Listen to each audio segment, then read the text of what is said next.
नमस्ते।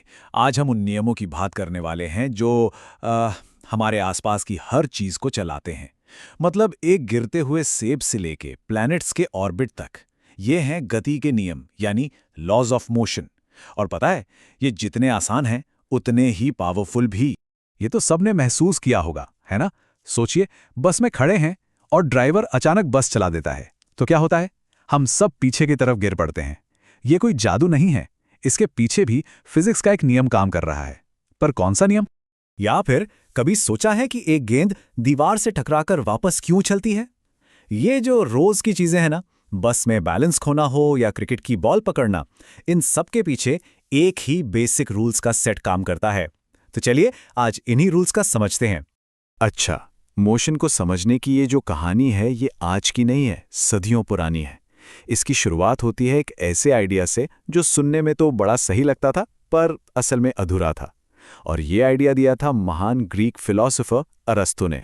उनका आइडिया पहली बार में तो बिल्कुल लॉजिकल लगता है। सोचिए, किसी गाड़ी को धक्का देना बंद कर दो तो वो रुक जाती है ना? तो अरस्तु ने यही कहा कि किसी भी चीज को चलाते रहने के लिए उस पर लगातार फोर्स लगाना जरूरी है। और ये हमारी रोज की जिंदगी से मेल भी खाता है।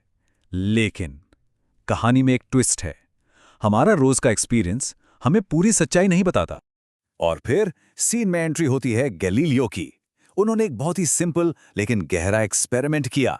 उन्होंने कहा कि चीजें इसलिए नहीं रुकती क्योंकि वो थक जाती हैं, नहीं, बल्कि एक छुपी हुई शक्ति, एक इनविजिबल फोर्स की वजह से रुकती हैं, जिसे हम कहते हैं फ्रिक्शन यानी घर्षण।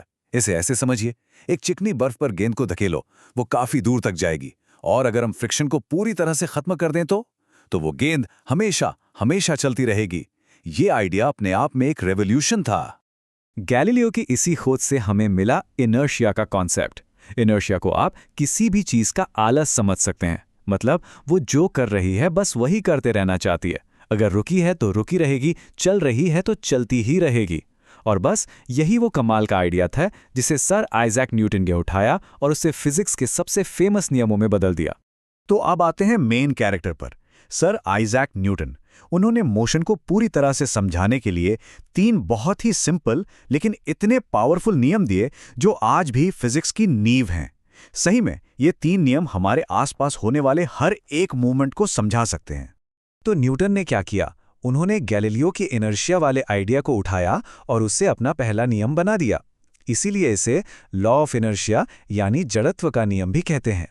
यहीं से हमारी मोशन को समझने की असली शुरुआत होती है। तो लॉ कहता क्या है? सिंपल सी बात है, यूनिवर्स ना बाय डिफॉल्ट आलसी है। चीजें अपनी स्टेट बदलना पसंद नहीं करती। एक फुटबॉल जमीन पर पड़ी है तो पड़ी रहेगी जब तक कोई उसे किक ना मारे। और सोचिए, अगर कोई एस्ट्रोनॉट स्पेस में एक पाना यानी रेंच फेंकता है तो वो हमेशा हमेशा के लिए एक सीधी लाइन में उसी स्पीड से चलता रहेगा। क्यों? क्योंकि स्पेस में उसे रोकने के लिए ना हवा है ना फ्रिक्शन, कुछ भी नहीं। ये इनर्शिया भी 3 तरह का होता है। पहला, इनर्शिया ऑफ रेस्ट या विराम का जड़त्व। याद है बस वाला एग्जाम्पल? बस अचानक चली तो हमारे पैर तो बस के साथ आगे बढ़ गए पर हमारी बॉडी वो अपनी जगह पर ही रहना चाहती थी, इसलिए हम पीछे की तरफ गिरे। दूसरा, इनर्शिया ऑफ मोशन यानी गति का जड़त्व। अब चलती बस अचानक रुक जाए तो हम आगे की तरफ झुक जाते हैं क्योंकि हमारी बॉडी तो चलती ही रहना चाहती है। और तीसरा है इनर्शिया ऑफ डायरेक्शन। जब बस तेजी से मुड़ती है तो हम बाहर की तरफ एक धक्का महसूस करते हैं। क्यों? क्योंकि हमारी बॉडी तो सीधे ही जाना चाहती है। चलिए अब आते हैं न्यूटन के दूसरे नियम पर। और इसे ना अक्सर सबसे पावरफुल नियम माना जाता है। पता है क्यों? क्योंकि ये सिर्फ ये नहीं बताता कि चीजें कैसे चलती हैं, बल्कि हमें एक फॉर्मूला देता है, एक टूल जिससे हम मोशन को कैलकुलेट कर सकते हैं, उसे प्रिडिक्ट कर सकते हैं। ये नियम हमें बताता है कि फोर्स, मास और एक्सेलरेशन ये तीनों आपस में कैसे जुड़े हैं। ये फॉर्मूला फिजिक्स के सबसे फेमस फॉर्मूलों में से एक है। F = m/a, यानी फोर्स बराबर होता है मास और एक्सेलरेशन के गुणा के। इसे ऐसे समझते हैं, एक्सेलरेशन a वो है जो हमें चाहिए, मतलब किसी चीज की स्पीड बढ़ाना। मास m वो आलस है, वो इनर्शिया है जिस पर हमें काबू पाना है। और फोर्स F वो धक्का या खिंचाव है जो हमें लगाना पड़ेगा। बस ये छोटा सा फॉर्मूला इन तीनों के रिश्ते को पूरी तरह समझा देता है। और ये रिश्ता बहुत ही कॉमन सेंस वाला है, जैसा कि ये टेबल दिखा रही है।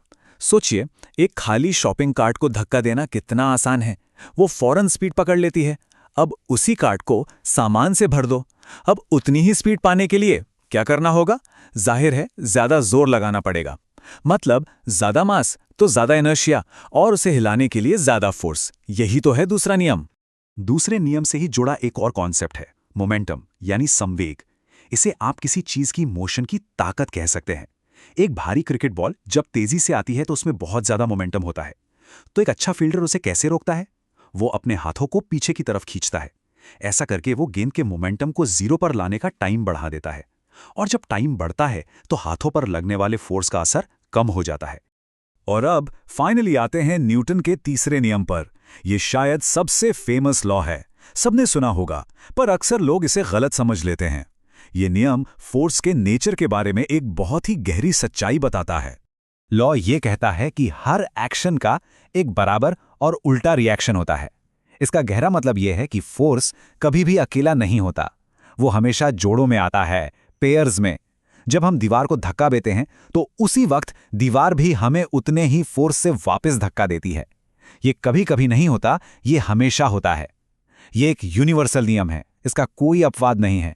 इस एग्जाम्पल से ये बिल्कुल क्लियर हो जाएगा। एक तैराक पानी पर एक्शन करता है, यानी पानी को पीछे धकेलता है, और पानी उस तैराक पर रिएक्शन करता है, मतलब उसे आगे धकेलता है। अब यहां एक बड़ा सवाल उठता है, अगर फोर्स बराबर और ऑपोजिट हैं तो वो एक दूसरे को कैंसिल क्यों नहीं कर देते? इसका जवाब ही सबसे जरूरी है, क्योंकि ये दोनों फोर्स अलग अलग चीजों पर लग रहे हैं। एक फोर्स पानी पर लग रहा है और दूसरा तैराक पर, इसीलिए मूवमेंट होता है। तो ये तीनों नियम सिर्फ किताबों के थ्योरी नहीं है, ये हर पल हर सेकंड हमारे आसपास काम कर रहे हैं। चलिए कुछ और रियल लाइफ एग्जाम्पल्स देखते हैं कि ये नियम हमारी दुनिया को कैसे चलाते हैं। देखिए, सीट बेल्ट क्यों लगाते हैं? पहले नियम की वजह से, इनर्शिया की वजह से। जब कार अचानक रुकती है तो सीट बेल्ट हमें आगे जाने से रोकती है। रॉकेट कैसे उड़ता है? तीसरे नियम से। वो गैस को जोर से नीचे फेंकता है, एक्शन, और गैसें उसे ऊपर धकेलती हैं, रिएक्शन। बंदूक चलाने पर जो पीछे झटका लगता है, जिसे रिकॉइल कहते हैं, वो भी एक्शन रिएक्शन है। और जैसा हमने देखा, एक अच्छा क्रिकेटर दूसरे नियम का इस्तेमाल करके अपने हाथ बचाता है। सच में ये नियम हर जगह हैं। तो टेक अवे क्या है?